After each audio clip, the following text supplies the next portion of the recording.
اپنی امت سے کہہ دیجیے کہ میں تبلیغ رسالت کے سلسلے میں جو محنتیں اٹھائی ہیں اسلام پہنچانے میں، اس کے سلسلے میں کوئی بدلہ نہیں چاہتا ہوں، کوئی کمپنسیشن نہیں چاہتا ہوں، صرف اپنے اہل بیت کی محبت چاہتا ہوں۔ عزیزان گرامی، کل میں نے آپ کی خدمت میں عرض کیا کہ محبت ایک انسانی جذبہ ہے، اس کو کتابوں سے نہ سمجھیے، اور جب بھی آپ کتاب میں ڈھونڈنے جائیں گے تو محبت کا فلسفہ نہ ملے گا، سبحان اللہ، محبت کا فلسفہ زندگی میں ملے گا۔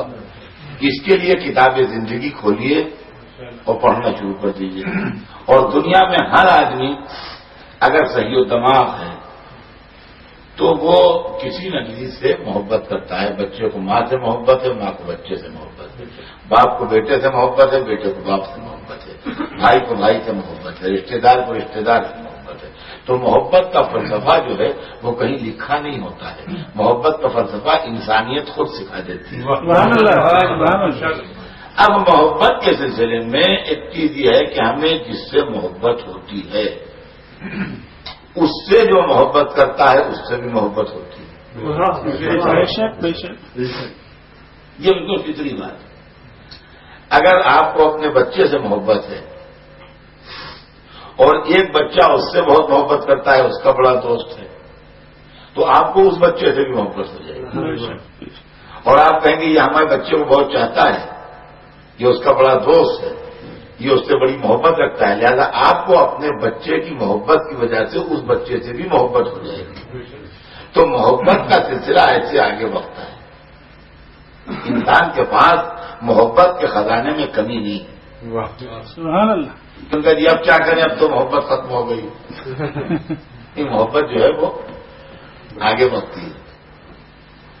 تو ہمارے پاس جو محبت کے تصور ہیں، توجہ سنیے گا اس میں، اس میں اللہ کی محبت، رسول کی محبت، اہل بیت کی محبت۔ اہل بیت کی محبت اسلام کی قیمت بنی۔ سبحان اللہ، سبحان اللہ، اس کو سمجھنے سمجھانے کے لیے کسی علم یا کتاب کی ضرورت نہیں۔ قیمت اور مال کا فلسفہ جو ہے اس کو سمجھانے کے لیے کسی کتاب کی ضرورت نہیں۔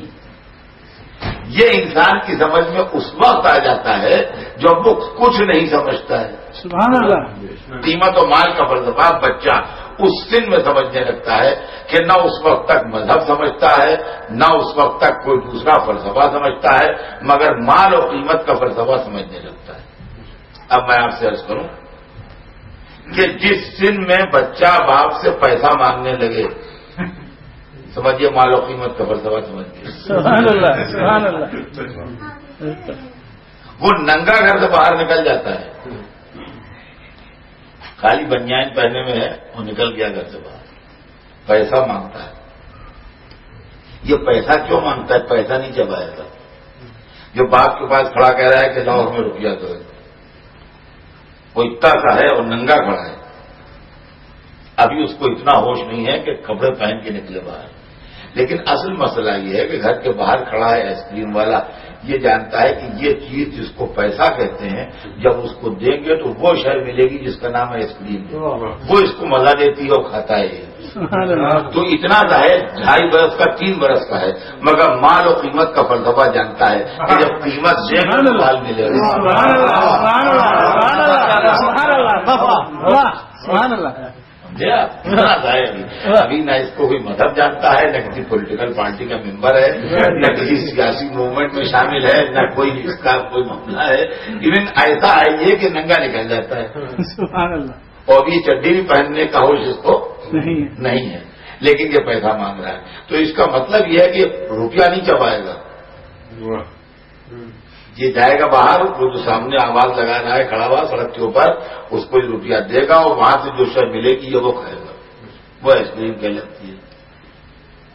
تو اتنے دن سے جب انسان مال و قیمت کا فلسفہ سمجھتا ہے کہ جب قیمت دی جاتی ہے تو مال ملتا ہے، تو ہماری سمجھ میں یہ نہیں آتا کہ بڈھے بڈھے علماء اسلام یہ محبت اہل بیت کی قیمت کا فلسفہ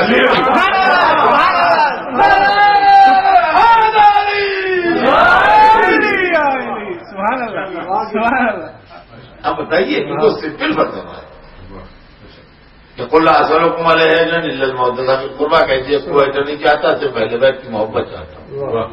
سبحان اللہ. اہل بیت کی محبت چاہتا ہوں. یہی اسلام کی قیمت ہے اور قیمت کے بغیر مال صحیح نہیں ہے. دیکھیے آپ کسی بھی پورے مسلمان ورلڈ میں کسی بھی فرقے کے عالم سے اس پہ اندر یہ مذہب نہیں کہ اس مسلک کا ہو جو اس مسلک کا نہیں. جو بھی کلمہ طیبہ پڑھتا ہے وہ مسلمان ہے, وہ کعبے کی طرف سجدہ کرتا ہے. اس میں جتنے بھی فرقے ہیں اسلام میں ان میں کسی کے بھی ریلیجس ہیڈ سے, عالم سے, پیش نماز سے, مجتہد سے, پیر سے, ولی سے, جو بھی لفظ استعمال ہو. کسا ایک آدمی نے احمد سے گھر لیا, اس میں رہتا ہے, وہ محمود کے یہاں سے کپڑے خریدے اور وہ پہنتا ہے, مگر نہ احمد کو پیسے دیتا ہے گھر کے اور نہ محمود کو پیسے دیے اس نے کپڑوں کو. تو یہ نماز اس کی کیسی ہے؟ تو سارے اسلامی نظریات جو ہیں وہ یہ کہتے ہیں کہ نماز صحیح نہیں ہے. نماز جس گھر میں پڑھی جائے وہ گھر جو ہے وہ جائز ہونا چاہیے, چھینا نہیں ہونا چاہیے, اور جس لباس میں نماز پڑھی جائے وہ لباس بھی جائز ہونا چاہیے. چوری کا یا چھینا والی بات جو ہے وہ نہیں ہونا چاہیے. تو جس گھر میں احمد کے پیسے باقی ہیں اور جس گھر میں کپڑوں میں محمود کے پیسے باقی ہیں اس سے نماز صحیح نہیں ہے. تو اگر احمد و محمود کے پیسے باقی ہیں تو نماز صحیح نہیں ہوگی, اور اگر اللہ رسول کے پیسے باقی ہیں تو نماز صحیح ہو جائے گی. تو اب جو ہم کہتے ہیں کہ بے حب اہل بیت عبادت حرام ہے, تو یہ کوئی ذاتی کی بات نہیں کہتے ہیں, یہ بالکل سامنے کا فلسفہ ہے, اس کو چاہیے. تو عزیزان گرامی, محبت کا فلسفہ یہ ہے کہ جس سے محبت ہوتی ہے, بالکل سمپل تھیوری ہے یہ, اس سے جو محبت کرتا ہے اس سے بھی محبت ہوتی ہے. کہ آپ کو اگر اپنے بیٹے سے محبت ہے تو جو آپ کے بیٹے سے محبت کرے گا آپ کو اس سے بھی محبت. ہماری اور حضرت عباس کی محبت کا فلسفہ یہی بالکل سیم یہی فلسفہ ہے, کوئی پیچیدہ فلسفہ اس کے اندر نہیں ہے. یہ قوم جو حضرت عباس پر قربان ہے, اماموں کی اولاد میں امام زادے جتنے ہیں, اماموں کی بات میں نہیں کرتا, امام زادے جتنے ہیں ان میں جتنا حضرت عباس سے محبت کی جاتی ہے, جتنا حضرت عباس کا احترام کیا جاتا ہے, جتنا حضرت عباس کی عزت کی جاتی ہے, اور جتنا والہانہ عشق ہے اہل بیت کے چاہنے والوں کو حضرت عباس سے, اتنا زیادہ نمایاں کوئی دوسرا نام نہیں ہے. اور بھی نام ہیں, اور بھی بزرگ ہیں, اور بھی عزت ہوتی ہے, ان کے روزے ہیں, وہاں جاتے ہیں, حاضر ہوتے ہیں, بوسہ دیتے ہیں, سب کچھ کرتے ہیں اور احترام کرتے ہیں. ایسی بات نہیں ہے کہ احترام نہیں, کوئی کمی معاذ اللہ ہو, ایسا نہیں. مگر جو ایک دلی لگاؤ اور ایک عشق اور ایک محبت اور ایک تڑپ اور ایک جذبہ, یہ ہر ایک اپنے دل میں سوچ سکتا ہے. اس کو ہم لفظوں میں ایکسپلین نہیں کر سکتے کہ وہ کیا چیز ہے, مگر وہ ہے کوئی چیز ضرور جو قلب مومن میں تڑپتی ہے حضرت عباس کی محبت کی شکل. سبحان اللہ, سبحان اللہ. حضرت عباس کی محبت کی شکل میں جو مومن کے دل میں تڑپتی ہے, یہ کیا شے ہے؟ عزیزان گرامی, جو وہی محبت حسین ہے عباس کی جس کا بیعت کا بدلہ مل رہا ہے اللہ کی طرف. سبحان اللہ, سبحان اللہ, بے شک, سبحان اللہ. یہ اس کو ہے کہ جس کا بدلہ مل رہا ہے کہ جو ان کے دل میں ایک محبت تھی امام حسین سے, اور جو ان کے دل میں ایک محبت تھی آل رسول سے, یہ وہی محبت ہے کہ جو اللہ کی طرف سے ان کو اس کا بدلہ مل رہا ہے اور قیامت تک ملتا رہے گا. حضرت عباس کی ذات گرامی میں جو چیز سب سے نمایاں ہے, دیکھیے میں آپ کی خدمت میں ایک بات عرض کروں, آپ نے بہت سنا ہوگا اور یہ بھی شاید کوئی اس کے اندر نیا رخ ہو کہ حضور سرور کائنات کی ذات کی عظمت جو ہے اس میں ایک خاص بات جو ہے وہ یہ ہے کہ 1,24,000 انبیاء کی فہرست ہے اور حضور سردار انبیاء. یہ آپ مذہب کی تاریخ پڑھیے تو آپ کو معلوم ہوگا کہ اللہ نے جب حضور کے سر پر تاج رسالت رکھ دیا اور ان